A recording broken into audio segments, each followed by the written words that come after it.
بسم اللہ الرحمن الرحیم۔ رسول اللہ صلی اللہ علیہ وسلم نے فرمایا،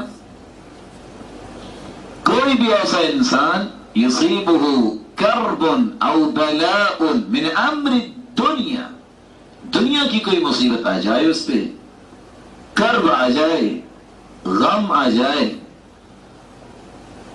اور وہ یہ دعا پڑھ لے، دعاء الذنون، لا الہ الا انت سبحانک انی کنت من الظالمین، لم يدع بها رجلا قط الا استجاب اللہ تعالی له، یہ دعا پڑھ لے، اللہ تعالیٰ اس کے اس غم کو زندگی سے دور کر دیں گے۔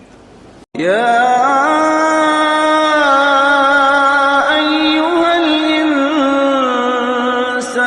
ما غرک بربک الکریم۔